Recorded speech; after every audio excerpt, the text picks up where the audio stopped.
Berbicara dengan saksi langsung pelaku sejarah selalu menarik. Sejarah Indonesia tentunya. Salah satunya dengan ajudan seorang pemimpin militer legendaris, terlepas dari positif atau negatif citranya. Namun tetap di kalangan TNI, beliau salah satu legenda. Beliau adalah Benny Murdani. Kita bukan mau bicara tentang Pak Benny Murdani, tetapi bicara dengan mantan ajudannya ketika menjabat Panglima Tertinggi, di mana Pak Benny suatu saat dinyatakan didukung oleh Partai Golkar, didukung NU, dan banyak ormas Orpol untuk mendampingi Pak Harto sebagai wakil presiden. Pak Harto pun sepertinya tidak keberatan. Namun di hari H yang sangat krusial, Pak Benny menyatakan tidak menerima dan dipilihlah Pak Sudarmono sebagai wakil presiden. Sebagai catatan sejarah, pemilihan umum presiden kala itu adalah pemilihan oleh wakil rakyat, oleh parlemen. Jadi kemungkinan besar apapun yang dipasangkan dengan dan oleh Pak Harto pasti jadi. Sang ajudan Pak Benny suatu hari, jauh setelah hari H tadi, ada kesempatan berdua dengan Pak Benny bercakap-cakap. Sang ajudan yang masih penasaran atas putusan Pak Benny mengetok pintu tersebut dan dipersilahkan masuk oleh Pak Benny. "Ada apa?" sapa Pak Benny dengan nada wibawa. Seperti dia apa adanya. Sang ajudan dengan sopan bertanya peristiwa hari H. Mengapa Pak Benny memutuskan tidak menerima pengajuan dirinya sebagai wakil presiden? Kalau berkenan menjelaskan,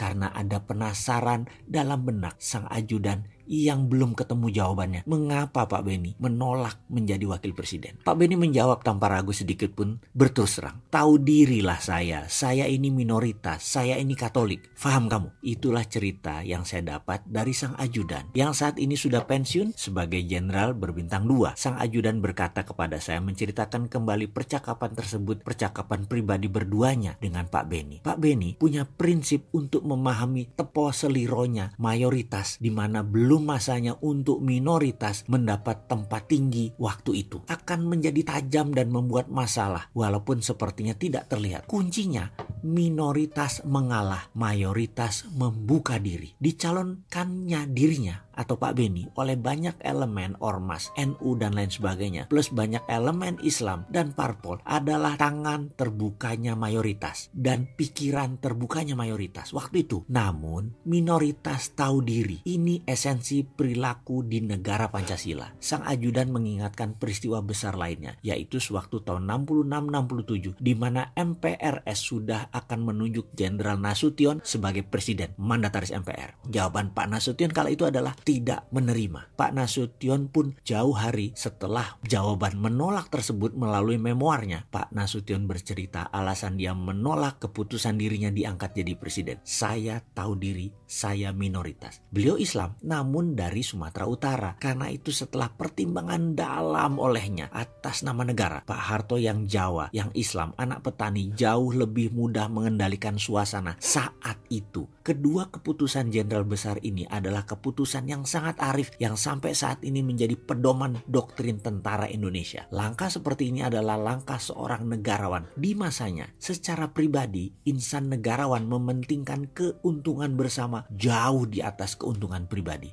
Zaman bergeser, kini informasi makin terbuka. Kita harus menyadari ada yang memang given di tanah air tercinta Indonesia ini. Akomodir semua lini sosial, maka kenyamanan tercapai. Memerlukan kenegarawanan, mengerti mengelola negara ini agar jauh dari friksi, agar jauh dari saling adu, jauh dari propaganda yang bertujuan untuk kepentingan pribadi atau kelompok. Generasi saat ini yang usianya 40 tahun ke bawah merupakan populasi mayoritas, adalah penentu masa depan bangsa. Generasi ini melek informasi tapi belum melek sejarah. 20 tahun terakhir, apa yang didapat di media terbanyak adalah masalah politik, ideologi, sosial, budaya, pertahanan, dan keamanan. Banyak yang tidak paham. Sekedar mengingat, ada yang given di tanah air Indonesia ini. Pelajari dan bekerjalah berdasarkan sifat given tadi dalam tanda petik.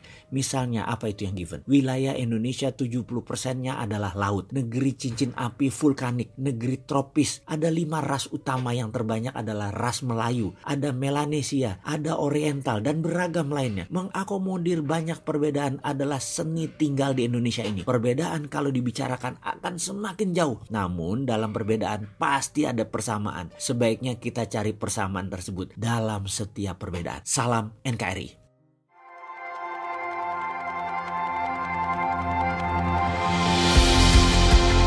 perjalanan paling panjang manusia itu adalah perjalanan mengenal dirinya sendiri. Memilih lebih kaya dan lebih sukses.